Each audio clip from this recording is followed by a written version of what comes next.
Então, boa noite, gente. Bem-vindos à aula de sexta-noite com o professor Klaus. Vamos animar, vamos começar fazendo umas... Olha, eu tô cheio de agasalho aqui. Tô até com uma jaqueta para neve, gente, porque onde que eu tô, aqui no meu escritório, é muito frio. Na parte de cima da casa eu tenho uma lareira. Então tá uma beleza lá na lareira, na sala, nos quartos, tá legal, com o calorzinho da lareira. Mas aqui no escritório não, então eu tenho que vir com essa jaqueta aqui de neve, né? Porque está realmente um dia muito frio. Mas vamos animar, gente, vamos animar, né? Nós vamos começar a fazer assim. Próxima aula vamos fazer concurso de polichinelo aqui. Quem faz mais polichinelo vai ganhar um ponto. Não, tô brincando, o que é isso? Não, de jeito nenhum. Mas a gente tem que se animar, vamos lá. Então, hoje, bem-vindos à nossa segunda semana de análise ambiental, e hoje a gente vai começar a falar um pouco de meio ambiente. Gente, todo mundo pensa assim, quando fala de meio ambiente, eu defendo o meio ambiente, você abraça a árvore, que bonitinho, né? Você salva as baleias, que bonitinho. Quando eu falo de meio ambiente, eu estou falando da Amazônia, do desmatamento da Amazônia, queimada no Pantanal e etc. Então, as pessoas normalmente, quando pensam no meio ambiente, pensam um negócio longe delas, né? Não é verdade? Vocês já não se pegaram pensando assim também? Quando pensam em meio ambiente, pensam um negócio, Amazônia, floresta amazônica, Mata Atlântica, não sei o quê, e etc.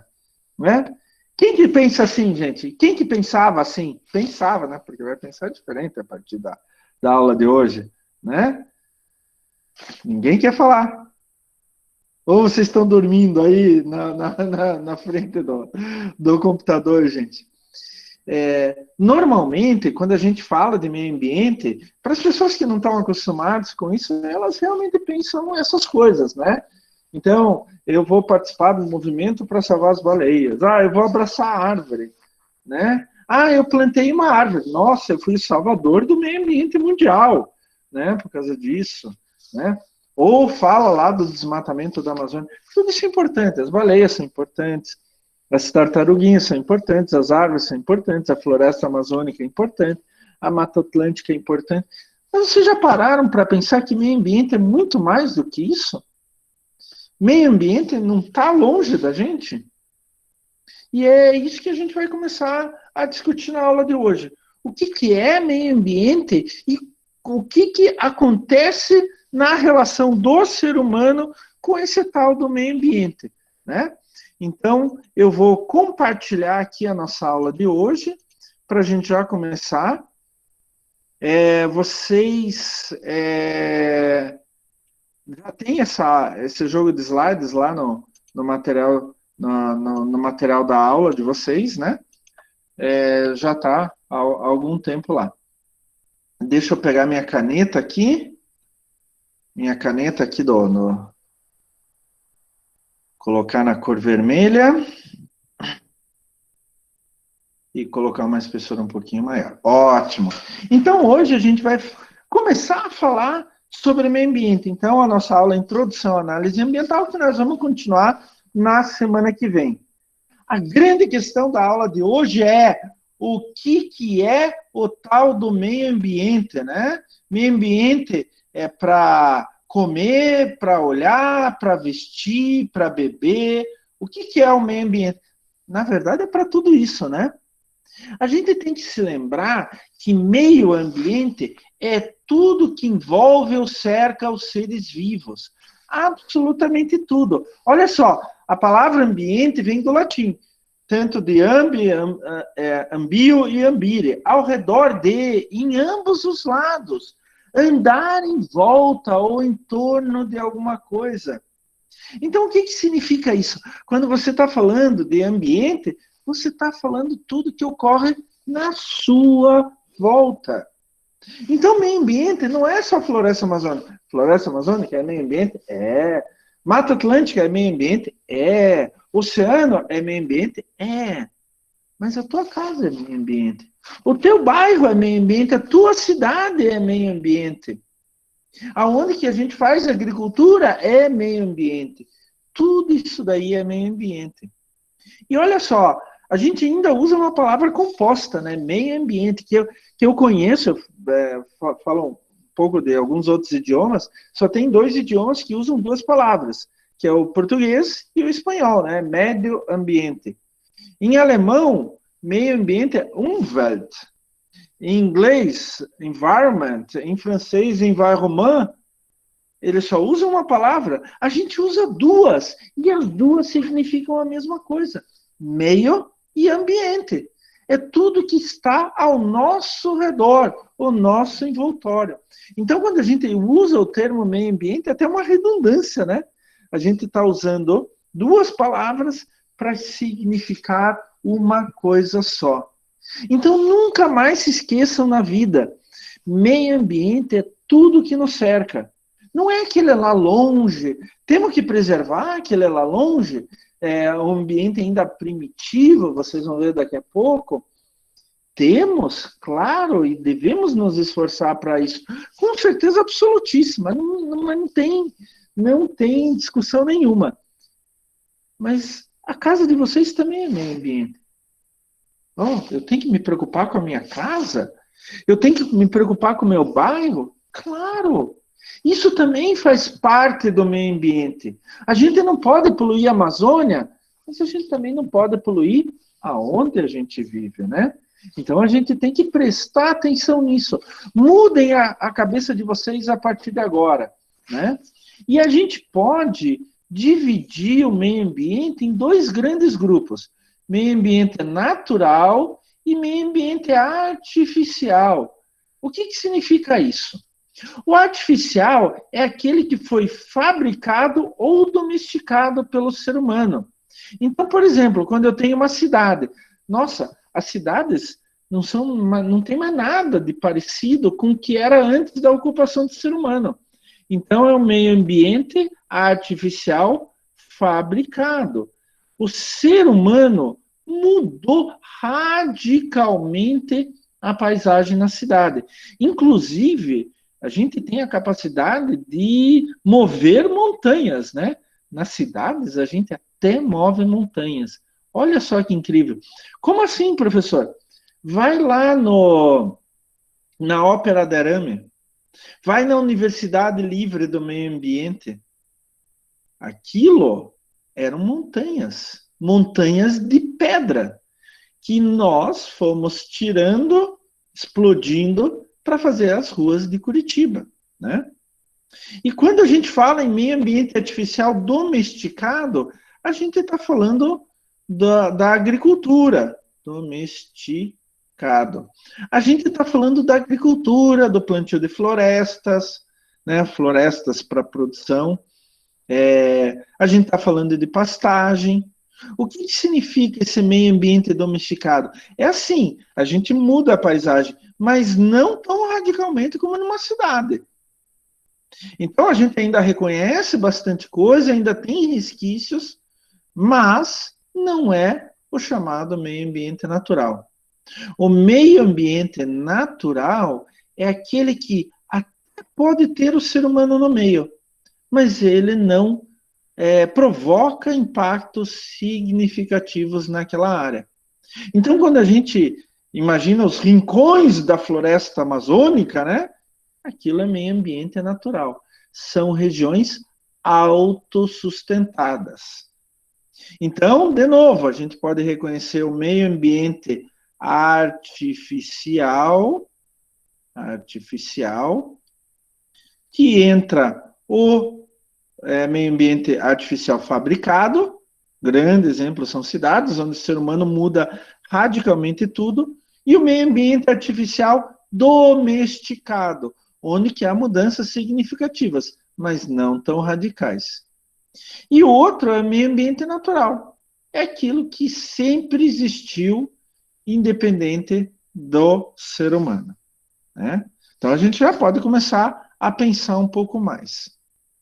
Mas, professor, por que o meio ambiente, nós temos tanto problema com o meio ambiente? Como a gente estava conversando, saiu essa semana mais um relatório do IPCC sobre mudanças climáticas, e a gente viu o tempo todo o problema.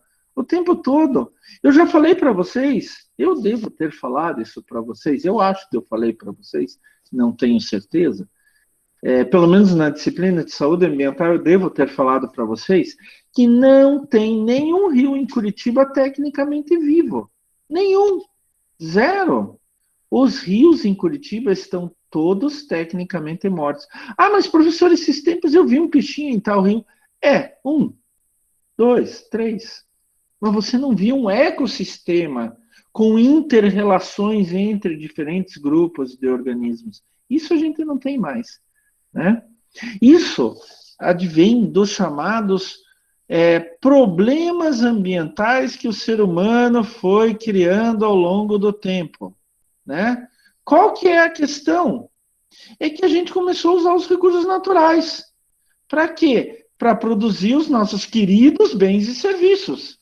O computador que a gente está usando, para fazer o material das casas onde que a gente vive, e etc. Então, a gente usa recurso, né? Faz bens e serviços, e daí o que sobra a gente joga fora. A gente joga no lixo, né? É mais ou menos assim que funciona. Então, a gente usa os recursos naturais para produzir aquilo que a gente quer, que a gente precisa, mas joga fora, tanto materiais quanto energia não aproveitados. E aí, né, nessa dinâmica, a gente pode reconhecer facilmente duas grandes eras, pré e pós-revolução industrial. Né? Vocês sabem que a Revolução Industrial começou lá na Inglaterra, no final do século XVIII, então 1780, mais ou menos, quando James Watt inventou a máquina a vapor. Era muito simples, mas depois foi sendo aperfeiçoada.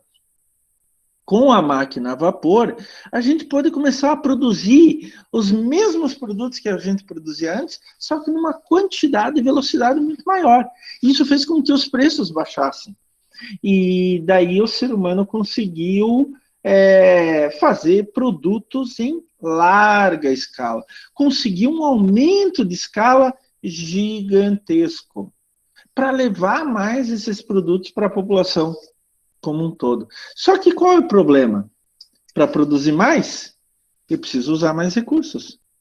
E quando eu uso mais recursos para produzir mais, eu vou acabar tendo mais lixo, mais despejo de material e energia não aproveitados no meio. E daí vai aumentando o problema ambiental. A bola de neve vai crescendo, crescendo, crescendo cada vez mais. Ah, mas o professor então é contra a Revolução Industrial. Não, gente, por favor. Sou totalmente a favor, tá? Graças a Deus que a gente teve a Revolução Industrial. Olha, eu posso dar aula para vocês da minha casa. Quando eu terminar a aula, eu vou lá na minha lareira, me esquentar um pouquinho, etc. Né? Não preciso pegar o carro, né? Da Uniandrade até a minha casa é uma meia hora, 40 minutos de trânsito, eu odeio trânsito, etc. Eu adoro a Revolução Industrial, graças a Deus tivemos a Revolução Industrial. Mas o problema é que a gente exagerou um pouquinho. A gente gasta mais do que o necessário. A gente produz mais do que o necessário. A gente usa os recursos naturais mais do que o necessário. É esse que é o grande problema. Eu falei para vocês, vou só voltar aqui, olha que legal aqui, ó. A gente usa os recursos naturais para produzir bens e serviços e o resto a gente joga no lixo. Como que funciona isso? Em primeiro lugar, como eu estava mostrando para vocês, a gente usa o meio ambiente como fonte de recursos. Quais recursos são esses? Os chamados recursos naturais. E a gente aprende lá na escola que nós temos os recursos naturais não renováveis e os recursos naturais renováveis. Aqueles não renováveis são que existem em uma quantidade limitada. São os recursos que existem em quantidades limitadas no meio ambiente. Então, a gente pode dividir em dois grandes grupos. O primeiro são aqueles que se esgotam com o uso. Petróleo, carvão mineral, gás natural, uma hora vai acabar. Mas nós temos outro grupo de recursos naturais não renováveis que se esgotam, mas a gente pode reciclar. Por exemplo, areia, argila, metais, granito, etc. Principalmente metais, né? Hoje, o resíduo mais reciclado no Brasil é o alumínio. Né? O alumínio é uma combinação de diferentes metais. Então, os metais que vão dar origem ao alumínio têm uma quantidade limitada no ambiente, mas a gente pode reciclar, reciclar, reciclar. Ele ainda continua sendo um recurso natural não renovável. E vocês também aprenderam lá na escola que a gente tem os recursos naturais renováveis.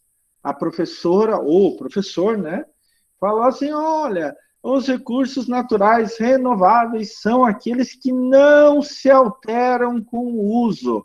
Caso típico, energia solar, ventos e marés. Eles só vão se alterar se houver uma catástrofe. E energia solar só vai parar de chegar no nosso planeta ou quando o nosso planeta explodir, ou quando o Sol explodir. Mas se o Sol explodir ou o nosso planeta explodir, tanto faz. Daí não vamos estar aqui mesmo, né? Vamos explodir junto, né? Então, os renováveis, temos aqueles que não se alteram com o uso, mas temos aqueles que se alteram com o uso. Eles podem se esgotar, se manter ou mesmo aumentar, como lenha, solo, colheita anual, rebanho, cardume. Vamos pegar os cardumes de peixe no mar, né? Como exemplo. Eu não sei quanto a vocês, né? Mas eu gosto de frutos do mar. Eu amo camarão, gente. Camarão é demais, né? Pegar aqueles camarãozinhos pequenininhos, só fritar assim, e ai, eu como todas as partes do camarão, menos a cabeça, né? O resto vai para dentro sem problema nenhum, né? Qual que é o problema? Os camarões, professor, se reproduzem. Claro, então ele é um recurso renovável. Ele vai se reproduzindo. O grande problema é que a gente vai tirando muito, muito, muito e muito. Daí o que acontece? Vai diminuindo a quantidade de indivíduos de camarão aptos a reproduzir. Daí aquelas concentrações gigantescas de camarão vão diminuindo, vão diminuindo, vão diminuindo, tá? Então, se a gente não tomar cuidado, a gente vai acabar com esse recurso natural renovável. Outro exemplo são as florestas, né? A lenha, a madeira. Nossa, uma árvore cresce rapidamente. Tem uma árvore na Amazônia, por exemplo, gente, que ela cresce tão rápido que a gente brinca. Eu fiz o meu doutorado na engenharia florestal, né? E eu tinha colegas lá da Amazônia, estavam fazendo o doutorado junto comigo. Eles brincavam assim, Klaus, se você pegar uma cadeira, sentar na frente da árvore, você vê ela crescendo. De tão rápido que cresce essa árvore. Já outras árvores crescem muito devagar, né? Aqui em casa eu tenho pinheiros adultos que foram plantados pelo meu pai há 50 anos atrás. Mais de 50 anos atrás, inclusive. Eu tenho um abacateiro aqui que produz, nossa, uns 200, 300 abacates por ano, maravilhoso, que fui eu que plantei há 40 anos. Então ele levou um tempo até ficar adulto, até começar a produzir abacate e até começar a dar uma quantidade razoável de abacate. Se eu corto antes, perco o abacate. Agora, o que a professora do colégio de vocês não falou, que o professor Klaus aqui com as elucubrações dele inventou, tem um outro grupo que são os recursos naturais que ora são renováveis e ora não são renováveis. Por quê? Eles se alteram com o uso. Água, ar, beleza cênica, nutrientes, biodiversidade e assim por diante. Vamos pegar o exemplo da água. Aí eu quero fazer um desafio para vocês. Vocês já ouviram falar, um monte de gente falar assim, vai acabar a água? Já ouviram isso, pessoal? Hein, gente? Sim. Vai acabar. Eu vou até compartilhar aqui, eu quero ver vocês aí. Vamos lá. Quem que falou? Quem falou? Clodoaldo. Clodoaldo. Clodoaldo, você já ouviu falar que vai acabar a água? Eu falo pro meu filho que vai acabar. E eu falo para você que a água nunca vai acabar. Não? Não. Quer dizer, água potável, né? Ah! Agora o Clodoaldo foi inteligente. A água potável pode acabar. Né? Vocês têm que imaginar que tem uma quantidade imensa de água no planeta. A água não vai acabar. A água não vai acabar. Se o planeta for destruído só, é mais fácil, muito mais, milhões de vezes mais fácil o ser humano acabar. A água não. Qual que é o problema? Que 97% da água está na forma de água salgada nos oceanos, que a gente não consegue aproveitar para nada, a gente tem que dessalinizar. Então, a água, na verdade, é um recurso natural renovável. Tem o ciclo da água, né? Então, a água líquida vira vapor, vai para as nuvens, volta a água líquida, a água também pode se tornar sólida, depois volta a água líquida e assim por diante. A água nunca vai acabar. O problema é a forma que a água está. Então, vamos voltar lá para a Uniandrade. Estão com saudades da Uniandrade? Vamos voltar lá, tem o Rio Barigui que passa do lado da Uniandrade. Água doce. Vocês tomariam aquela água, gente? Tomariam aquela água? Rio Barigui foi Rio Barigui, né? Hoje é o esgotão Barigui, né? Eu nunca Exatamente. tomaria, não. Como, Francine? Ah, não toma não, né? De jeito nenhum. Gente, aqui atrás da minha casa, uns 25 metros da onde eu estou, não, uns 35 metros da onde eu estou, tem um rio que passa. Ele divide o Jardim Social do outro lado com o Bacaxeria, onde que eu moro, né? Eu moro bem pertinho da linha verde. Assim, eu moro desde 1972 aqui, né? Mas antes de 72, eu sou de 69, e em 69 eu morava a uns 100 metros daqui. Então, sabe, eu sempre, desde que eu nasci, morei nessa região. E tem o rio que passa aqui. Ele passa onde que a gente morava antes, ele passa também junto, bem do lado. Agora, na minha casa atual, ele passa atrás, na parte de trás do terreno. O meu pai e a minha mãe contavam que quando eles vieram morar para cá, tinha peixe no rio. Gente, desde que eu me lembro por gente, o rio sempre foi poluído. Sempre foi poluído. Eu me lembro uns 5, 6 anos atrás, minha filha, pai, tem um casal tomando banho no rio. Né? Eu fiquei pensando assim, micose é a coisa mínima que eles vão ganhar, né? Porque o rio é totalmente poluído. Totalmente poluído. Não tem vida há muito tempo. Há uns 50 anos que esse rio não tem vida. Uma vez eu vi uns patinhos aí, devem ter morrido intoxicados. Alguma coisa assim. Então, tem alguns recursos naturais que a gente tem que tomar cuidado. Pode ser, a gente vê assim, ele é infinito. Não, não é bem infinito. Não é bem infinito. O ar, por exemplo. O ar, não dá nem para pensar que o ar vai acabar. O ar puro pode acabar. Tem um filme, inclusive, Matt Damon e um brasileiro lá, acho que é Elysium o filme, que daí os ricos fazem uma estação espacial onde que o ar é puro e tal, e os pobres continuam aqui no planeta Terra, né? Acho que é Elysium o nome do filme. É isso mesmo, professor. Né, Gustavo? Isso, ótimo. Fala, Gustavo, você levantou a mão? Não, perdão, foi apertado errado. Sem crise, sem crise. O ar nunca vai acabar. O que pode acabar é o ar respirável, o ar bom. Então, tem alguns recursos que algumas vezes eles se comportam de um jeito e outras vezes se comportam de outro jeito, né? A gente tem que tomar cuidado com os recursos naturais.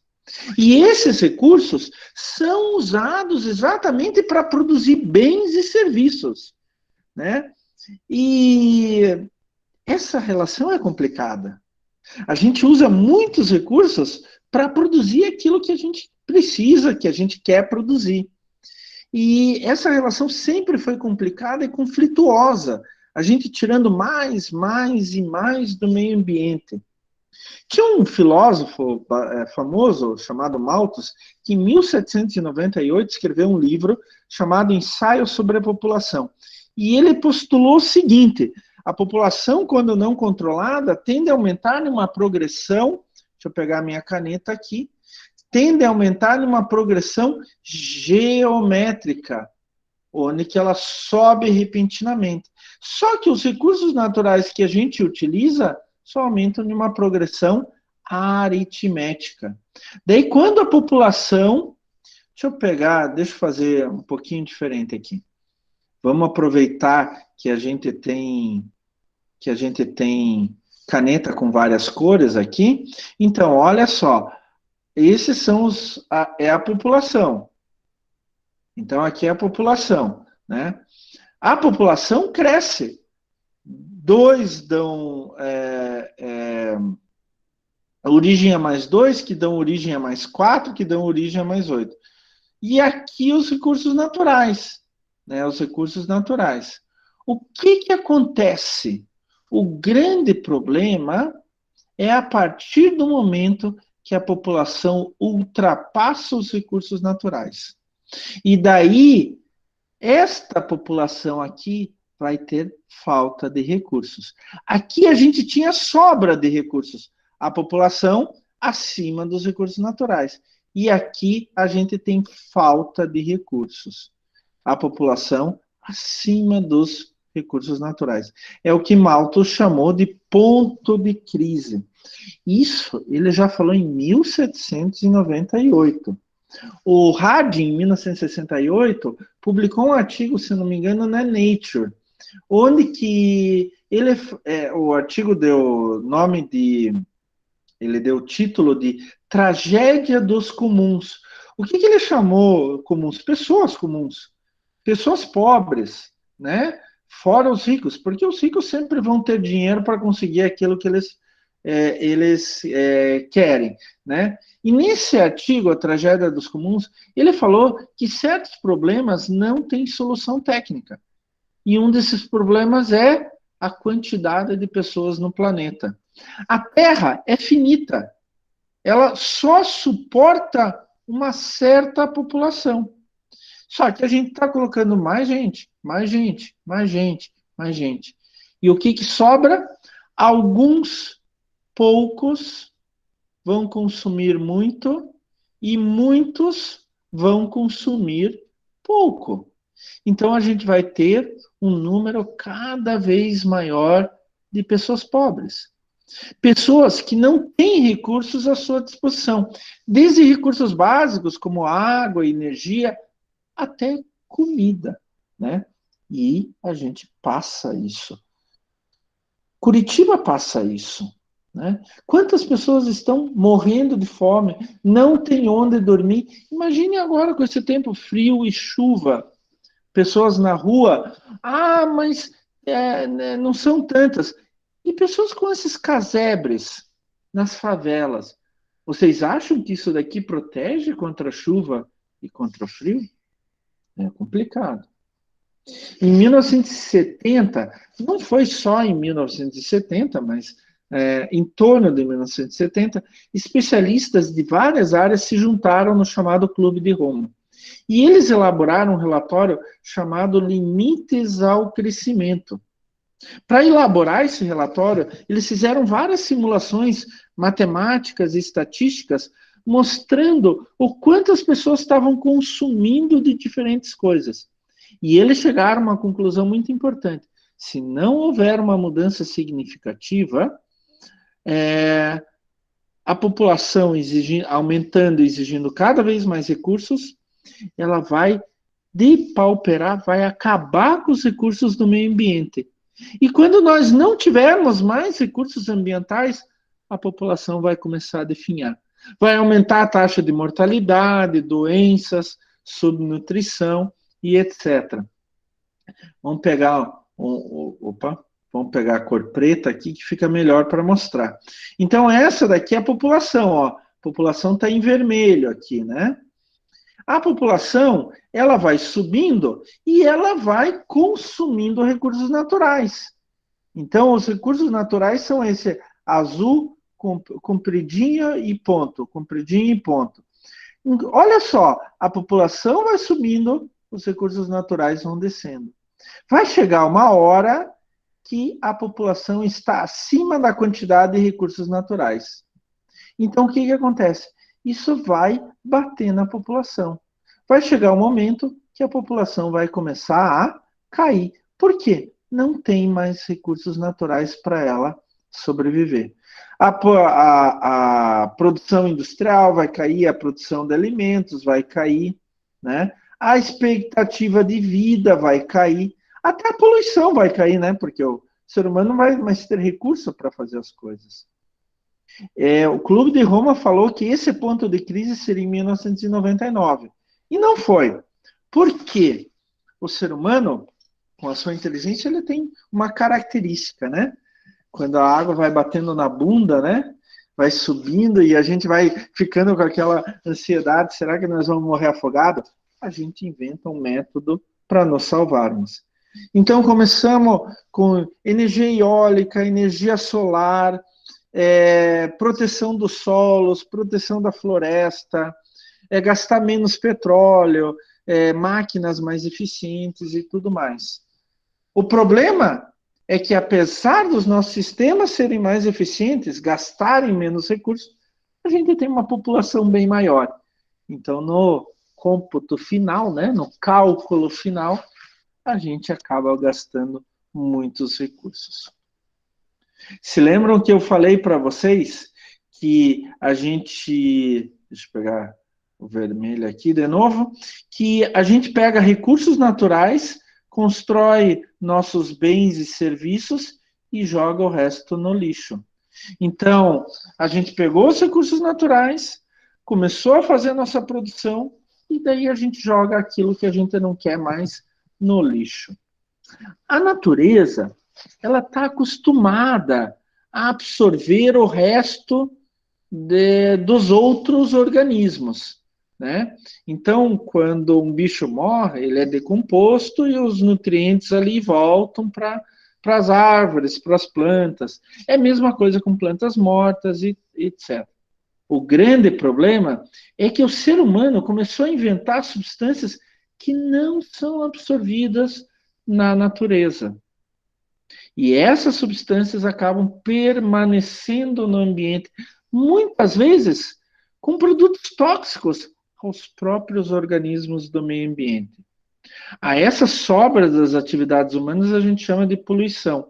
Poluir é sujar, corromper, degradar, manchar. Poluição é o ato ou efeito de poluir. Poluente é aquilo que polui. E aqui na nossa disciplina, a gente considera poluição e contaminação como sinônimos. Então, a gente já viu que nós retiramos recursos do meio ambiente para produzir os nossos bens e o que nos interessa a gente joga no lixo. Então, a gente está influenciando em dois lados diferentes. Tirando recursos do meio e jogando porcaria no meio de novo. A gente tem que fazer uma separação aí, né? Porque a chamada poluição, pessoal, ela não se dá... Deixa eu só... A chamada... Aqui.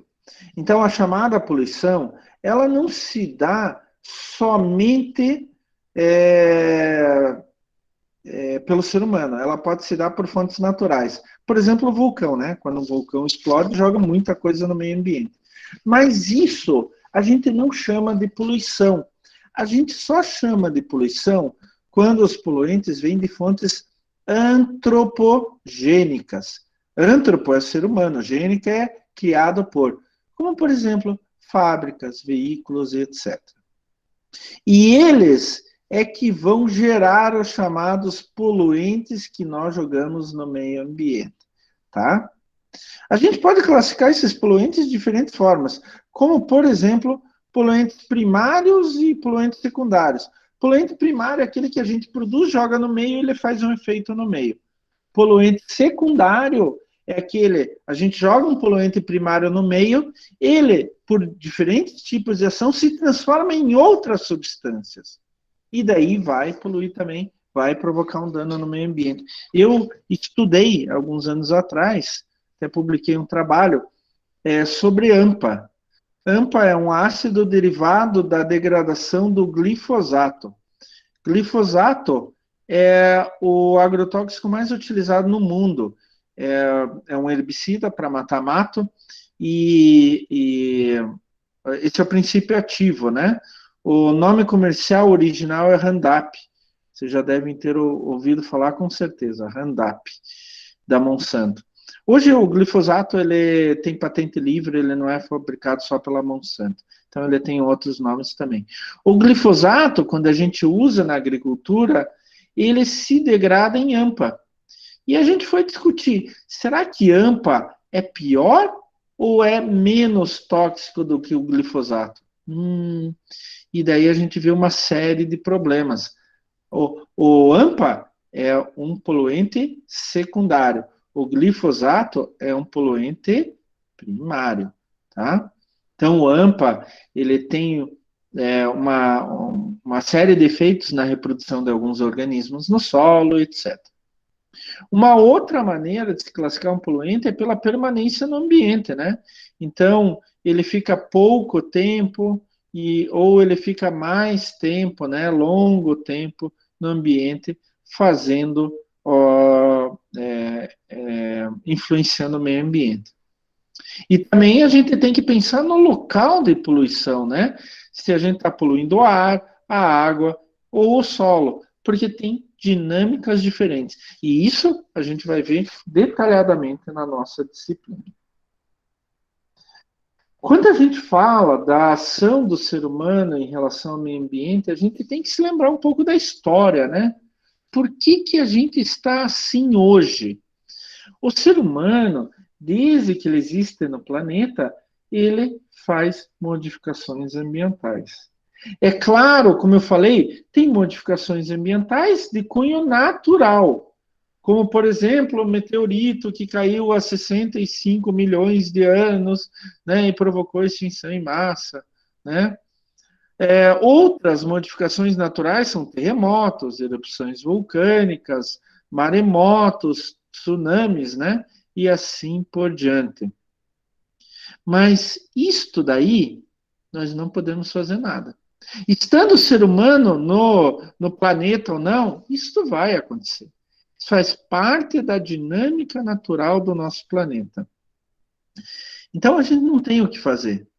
O que a gente pode fazer é em relação às modificações ambientais causadas pelo ser humano. Essas são muito mais fáceis de proteger.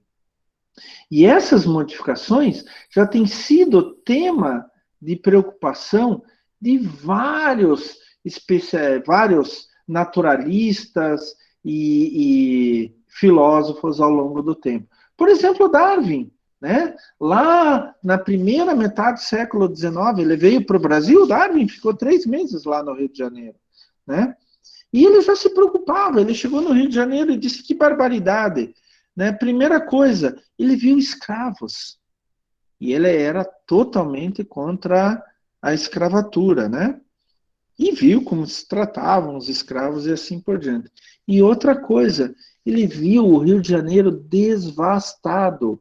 Há 200 anos atrás, quase não tinha árvores no Rio de Janeiro. Só para vocês terem ideia, o Rio de Janeiro tem um dos maiores parques urbanos do mundo, a Floresta da Tijuca, né? Inclusive, uns amigos meus descobriram uma espécie nova de colêmbulo, um bichinho que vive no solo, lá na Floresta da Tijuca, e deram o nome dessa espécie nova em minha homenagem. Se chama Rhinocyrtus clausi, lá no Museu Nacional do Rio, aquele que pegou fogo, se lembram? Inclusive, o Rhinocyrtus clausi pegou fogo junto com o Museu Nacional, infelizmente. Mas quando Darwin foi para o Rio de Janeiro, não existia Floresta da Tijuca, era uma grande fazenda de café. E daí o Dom Pedro II, ele desapropriou essa fazenda de café e plantou uma floresta para manter as fontes de água do Rio de Janeiro, né? Eu já falei para vocês do Clube de Roma na década 60 e 70, né? Por que eles começaram a estudar a questão ambiental, o consumo de recursos naturais? por causa da poluição dos rios transnacionais lá na Europa. O rio Reno, o rio Danúbio, né? O Reno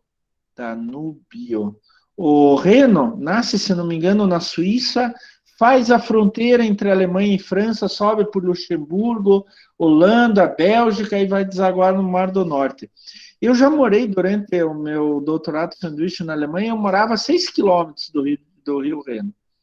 Já o rio Danúbio, que nasce bem pertinho, a alguns poucos quilômetros da onde meu pai nasceu na Alemanha, ele atravessa lá Alemanha, Áustria, Hungria, vai pela Romênia, Bulgária e vai desaguar lá no Mar Negro do outro lado da Europa, perto da Rússia. Esses são os rios transnacionais. Qual que era o problema, professor? É que eu me lembro até, quando eu era novo, de notícias na TV, que indústrias químicas na Suíça tiveram um acidente e liberaram vários produtos tóxicos no Rio Reno. E isso foi impactando na Alemanha, na França, em Luxemburgo, na Bélgica, na Holanda, e chegou o impacto disso até o Mar do Norte, lá perto já da Inglaterra, né? Do outro lado do Canal da Mancha. E o Clube de Roma começou a estudar essa questão por causa da tal da responsabilidade alheia. Poxa, eu não posso poluir o Rio Reno. Se eu poluir o Rio Reno, outros países vão sofrer por causa disso. Se eu poluir o Rio Danúbio, outros países vão sofrer por causa disso. É a tal da responsabilidade alheia. Na década de 50, 60, gente, aí começou a se pensar cada vez mais em meio ambiente. Cada vez mais em meio ambiente. Aqui começaram a surgir os primeiros movimentos ambientalistas, e não foi o Greenpeace, já tinha outros antes. E a ideia deles era combater a poluição do ar e da água. Eles tinham dois grandes exemplos para discutir. Primeiro, o mal de Minamata. Minamata é uma baía no Japão, né? Obviamente existe até hoje, que ela tinha várias pequenas aldeias de pescadores. E essas famílias viviam basicamente da alimentação a partir de frutos do mar. Nessa baía tinha uma fábrica que liberava esgoto com mercúrio na baía. E esse mercúrio começou a entrar na cadeia alimentar. Começou a entrar nos peixes, nas algas, nos moluscos, que as famílias em volta da baía usavam para sua alimentação. Eles começaram a sofrer, o mercúrio começou a sofrer bioacumulação. E vocês sabem, né? Até melhor do que eu, com toda certeza, que o mercúrio é neurotóxico. Então começou a nascer uma série de crianças com problemas. Até hoje tem pessoas na Baía de Minamata com problemas de movimentação, no cérebro, etc. Um outro exemplo é o rio Tâmisa. O rio Tâmisa é aquele rio que passa no meio de Londres. Gente, tem uma foto famosa, né, uma imagem famosa, que é o parlamento britânico ao lado do rio Tâmisa. E o Big Ben, né, do lado do parlamento britânico, aquele relógio que nunca atrasa.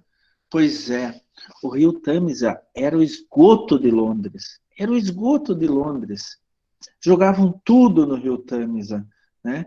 Eles tiveram que algumas vezes parar as sessões do parlamento britânico porque o rio Tâmisa fedia, literalmente fedia.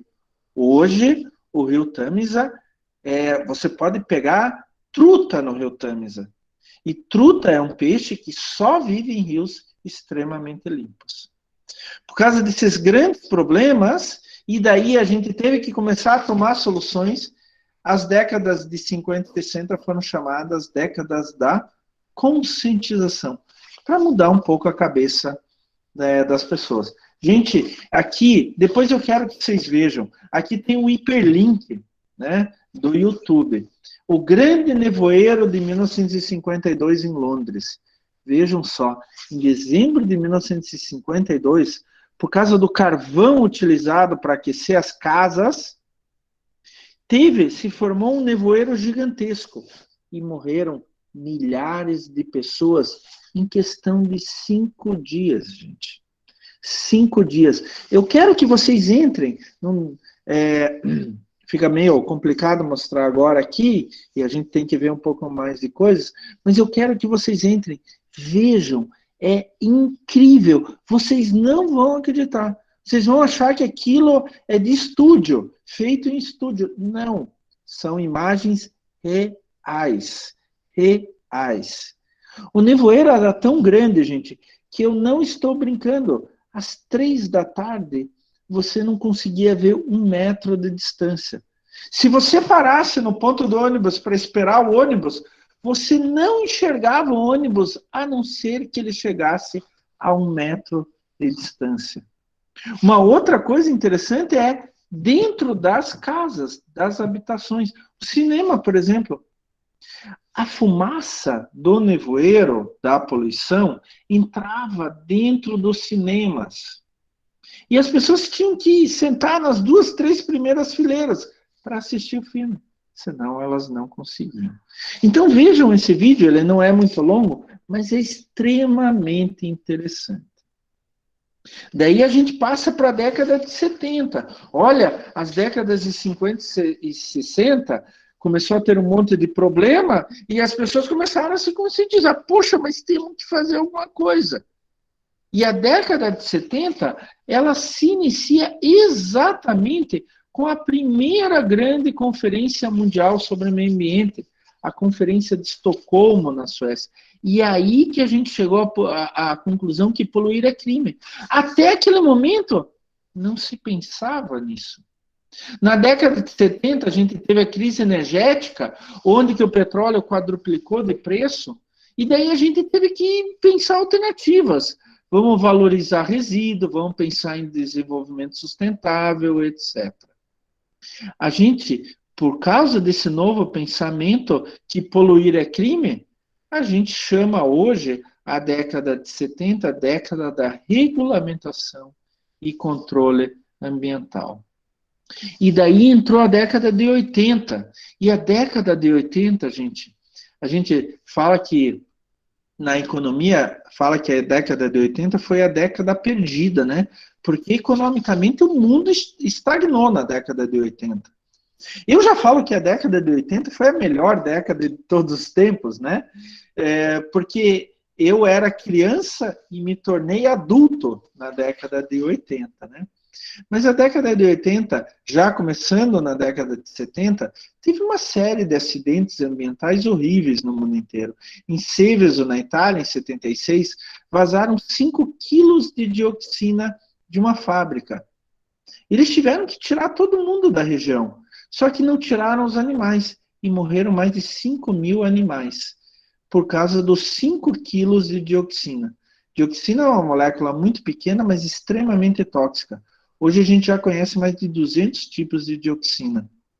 Em Bhopal, na Índia, a Union Carbide liberou, sem querer, em um acidente, uma fábrica química da Union Carbide liberou um produto extremamente tóxico. Também morreram em torno de 5.000 pessoas. Isso em 1984. Até hoje, a região de Bhopal está contaminada. Bom, Chernobyl vocês já sabem, né? 1986, antiga União Soviética. Era um complexo de usinas nucleares, né? Inclusive com uma cidade ao lado chamada Pripyat, né?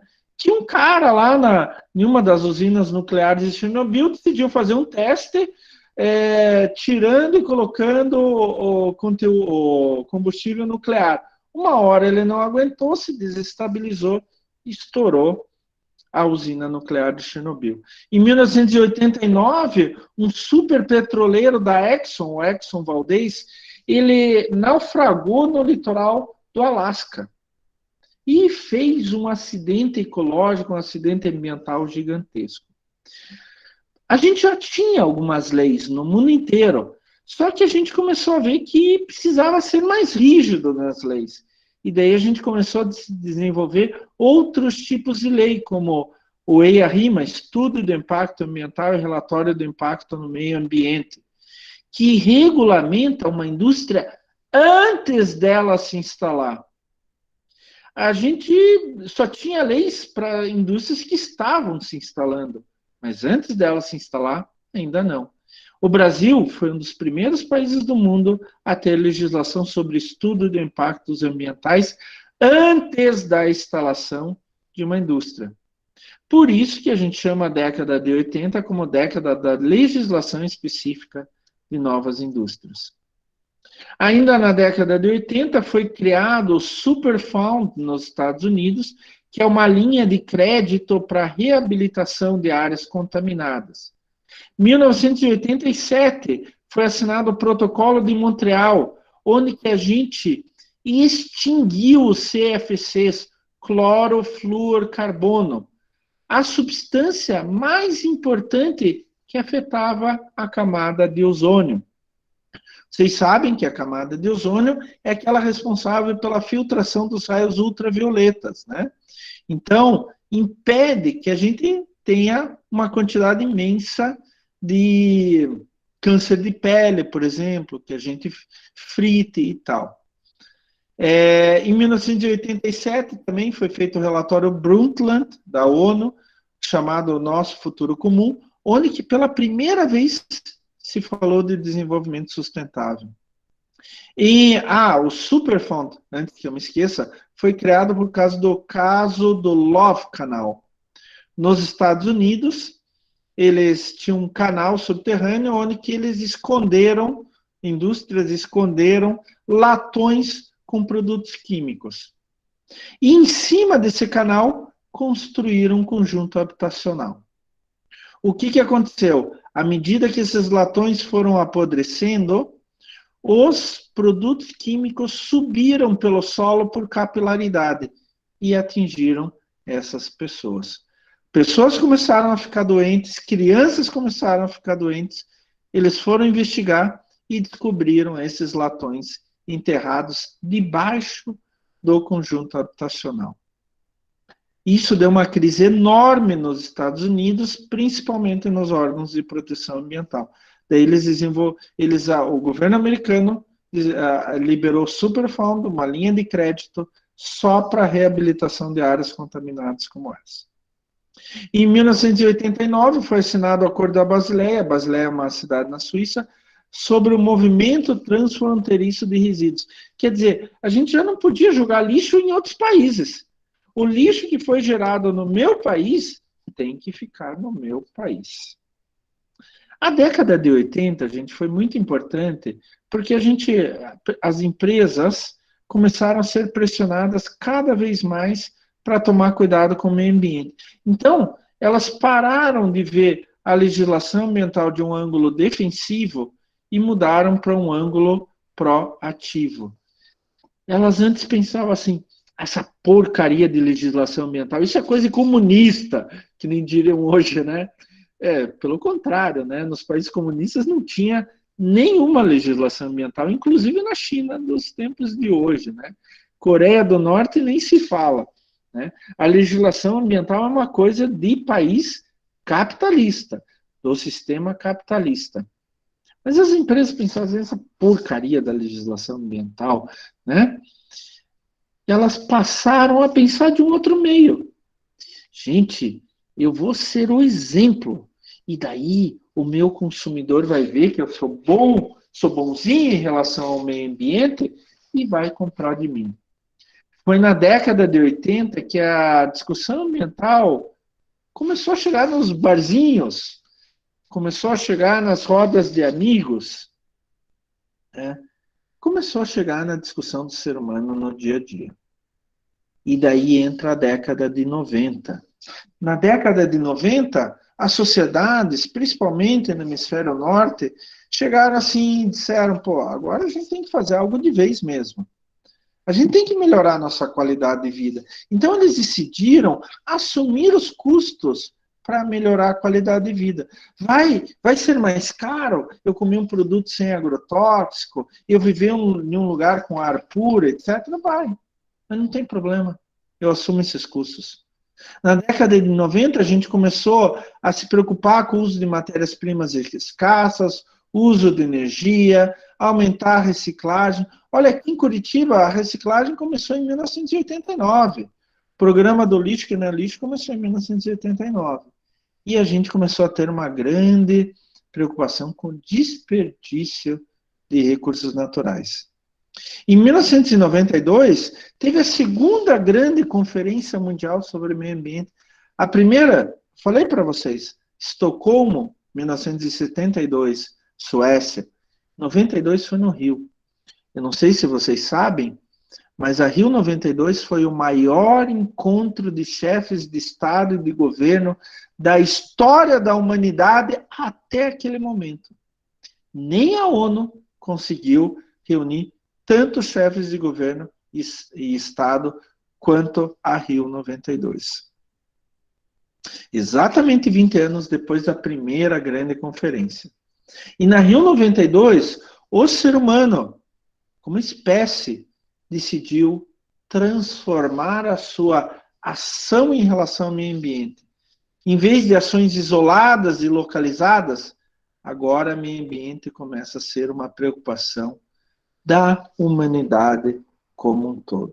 E daí surgem, por exemplo, o que a gente está passando agora, o Acordo de Paris, né, onde os diferentes países assumem para produzir menos gases do efeito estufa, né? Isso é uma ação global. Isto é uma preocupação da humanidade. Foi na década de 90 que surgiram conceitos que a gente usa muito hoje, como certificação ambiental. Por exemplo, a ISO 14001, vocês já devem ter visto. A empresa que tem essa certificação tem preocupação ambiental. A atuação responsável da indústria química e a ideia de gestão ambiental.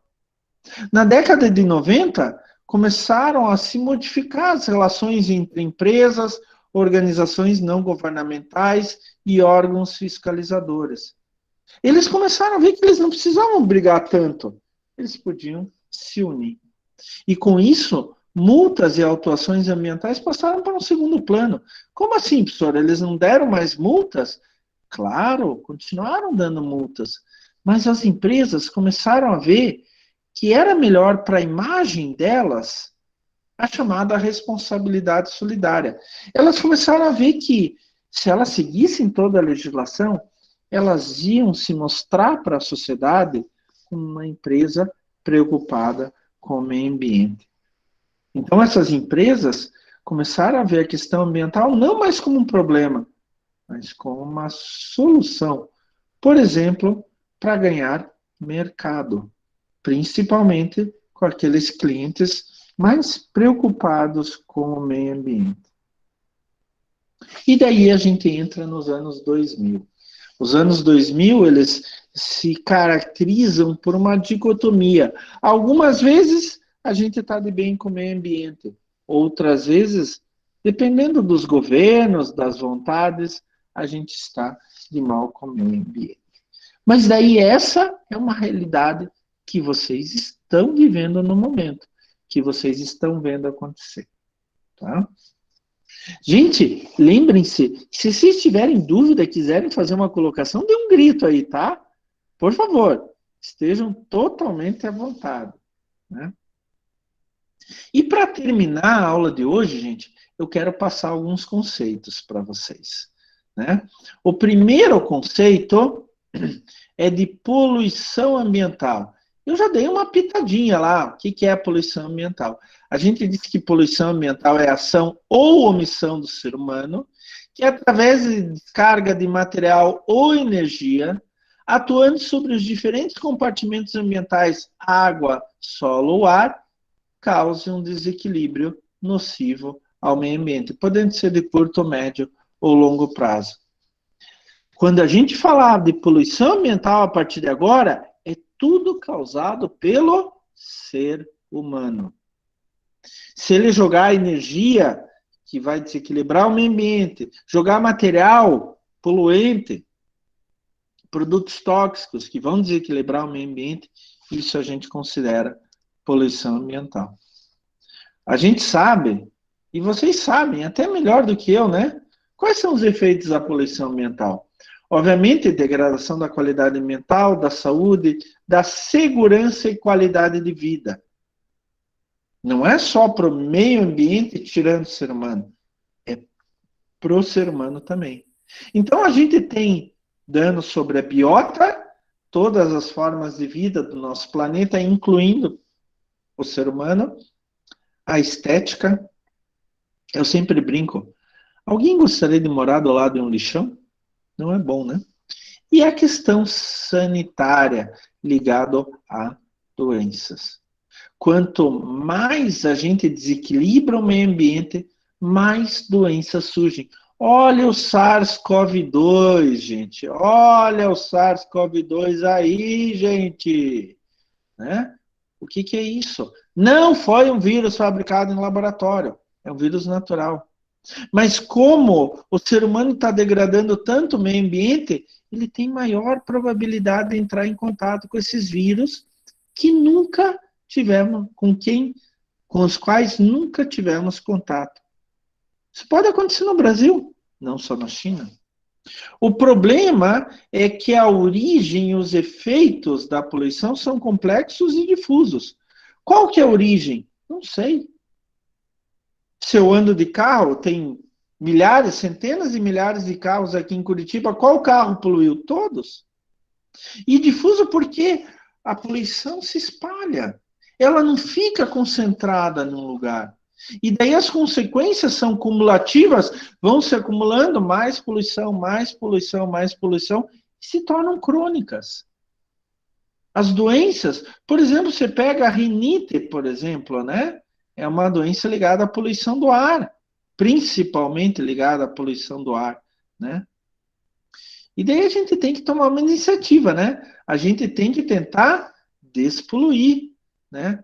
A grande questão é que despoluir é difícil. Depois que a porcaria está feita, é difícil voltar atrás.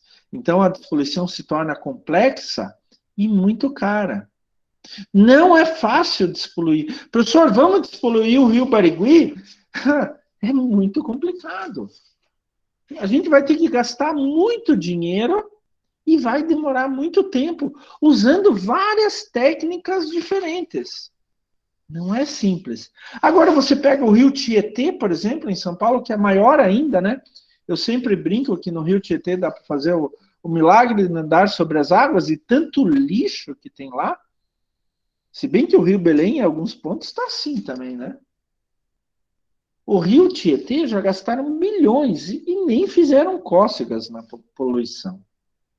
E para despoluir, a gente pode desde soluções locais até soluções globais. Então, por exemplo, uma solução local para despoluir é despoluir um rio, um pequeno rio. Uma solução global é evitar a emissão de gases do efeito estufa, para menos aquecimento global. Isso é uma solução global. Uma outra ideia, um outro conceito que a gente tem que conhecer é o conceito do desenvolvimento sustentável. E apareceu lá no relatório Brundtland pela primeira vez em 1987. E o que diz o tal do desenvolvimento sustentável? É o desenvolvimento que visa atender às necessidades do presente sem comprometer a capacidade das gerações futuras em atender suas próprias necessidades. Isso significa o quê? Professor, posso ter meu celular? Pode. Posso ter meu carro, professor? Pode. Posso ter minha casa, professor? Pode. O que você não pode fazer é ter tudo isso em exagero. Por quê? Daqui a pouco, teus filhos, teus netos, teus bisnetos não vão mais ter os mesmos recursos. Daí eles não vão poder ter um celular. Por quê? Não vai ter material para fazer celular. Não vão mais poder ter carro. Por quê? Não vai ter material para fazer, não vai ter recurso para fazer carro. Né? Então, o desenvolvimento sustentável diz assim, vamos crescer? Vamos. Vamos evoluir? Vamos. Mas com parcimônia, com cuidado. Porque se a gente gastar todos os recursos naturais agora, não vai sobrar nada para os nossos netos, bisnetos e etc. A poluição industrial, a poluição do ser humano, o que é? É desperdício e ineficiência. A gente compra 100 quilos e só consome 90. Cadê os 10? É resíduo, é problema, é poluição. Eu falei para vocês que quando a água vai batendo na bunda, né, vai subindo, a gente começa a ficar, opa, vamos morrer aqui, então vamos achar uma solução. E daí vem a qualidade total. A qualidade total é você pensar em todas as atividades humanas na eficiência de processo. Entra 100 quilos de matéria-prima, tem que sair 95 ou 99 quilos de produto. Reduzir os seus resíduos. Daí o ser humano precisa mudar a sua ideia, já está mudando. A gente pode sim fazer desenvolvimento econômico com saúde e qualidade de vida. E daí vem o conceito que economia sadia, não sei por que economia sadia necessita um ambiente sadio. Se o ambiente está poluído, se eu não consigo mais tirar recursos dali, a minha economia vai para o buraco também. Outro conceito de extrema importância, principalmente na nossa disciplina de análise ambiental, é o conceito de qualidade ambiental. É atender os requisitos de natureza física, química e biológica de tal maneira que as relações ambientais nos ecossistemas se mantenham. Mas daí tem uma outra coisa. É atender os requisitos de natureza social, econômica e tecnológica.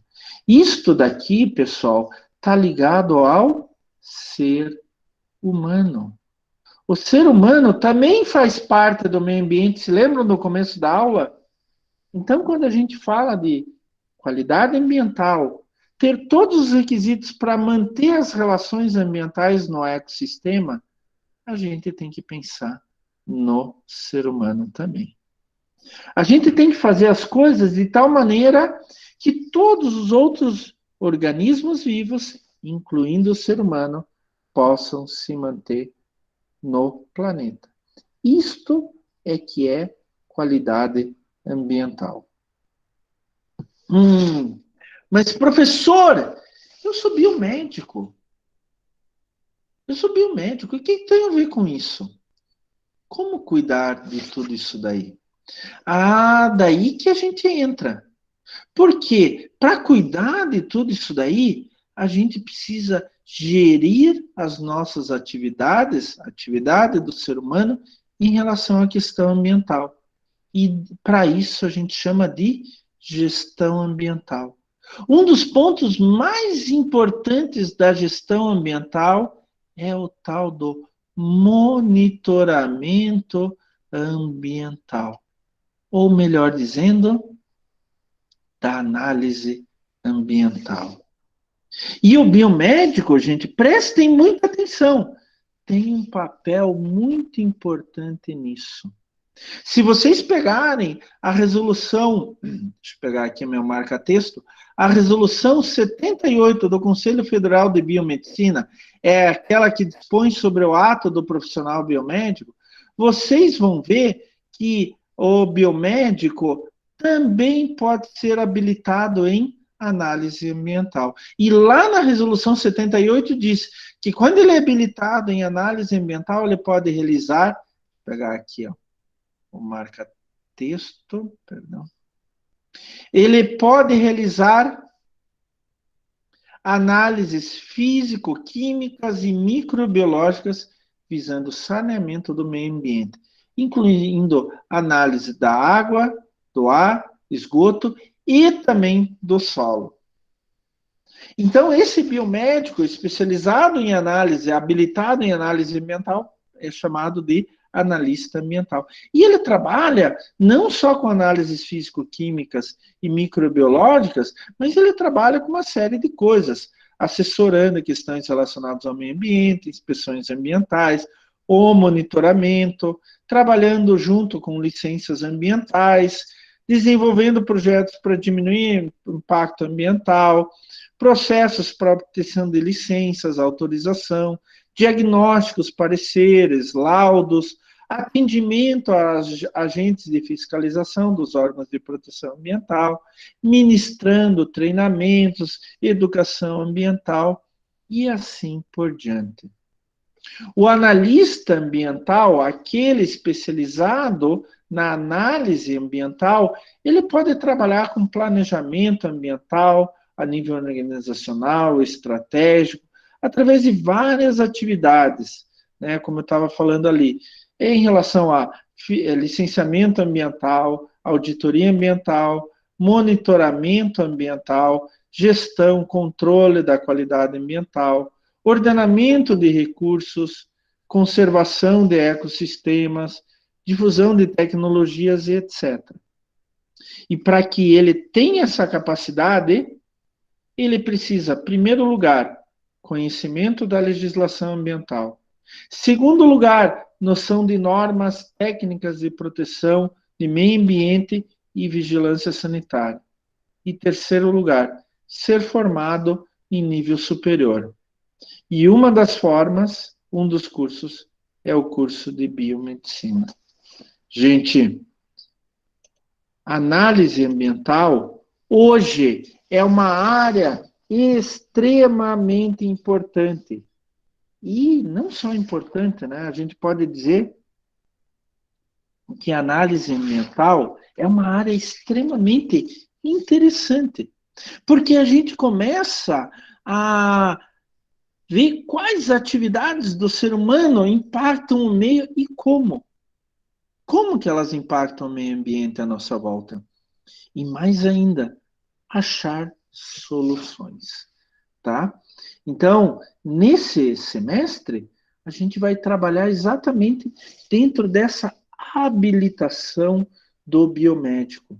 A capacidade dele em monitorar o meio ambiente e sugerir, mostrar, encaminhar ações que leve o ser humano a impactar cada vez menos o meio ambiente.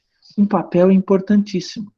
Vocês sofrem na pele os efeitos, literalmente na pele, né? Os efeitos da poluição ambiental. E por que a gente não pode começar a rever isso? O biomédico pode ter um grande papel dentro dessa ideia. Estão convidados, então, gente, a entrar nesse mundo da análise ambiental, a experimentar um pouquinho desse mundo da análise ambiental, que o biomédico também pertence, tá? Estejam fraternalmente convidados. Lembrem-se, a gente vai ver a partir desse momento, então, como fazer esse monitoramento ambiental, o que a gente pode fazer para diminuir os problemas ambientais. E a primeira coisa que a gente vai aprender, que a gente vai discutir, é sobre legislação. Isso faz parte predominante da tarefa do analista ambiental, do biomédico habilitado em análise ambiental. Tá, gente? Alguém tem alguma pergunta, alguma colocação? Estejam à vontade para fazer qualquer pergunta e qualquer colocação. Hein, pessoal? Tá tudo certo, professor. Tudo tranquilo, professor. Vocês todos estão aí ainda? Todos estão aí? Juliane? Tá aí? Sim, professor. Francine, vai ser minha segunda opção. Ótimo, ótimo. Né? Eu fico muito feliz em ouvir isso, sinceramente. Porque a área ambiental é muito fascinante e o biomédico, sim, tem um grande papel nisso, hein, gente? Um papel muito importante. Nós já tivemos vários alunos que começaram a trilhar essa área da análise ambiental, tá? Pessoal, quando vocês não perguntam, eu sempre falo assim, né? Já falava para vocês. Ou o professor explica bem demais, que não seja nenhuma dúvida, ou o professor explicou mal demais, que não deu nem para formular uma dúvida.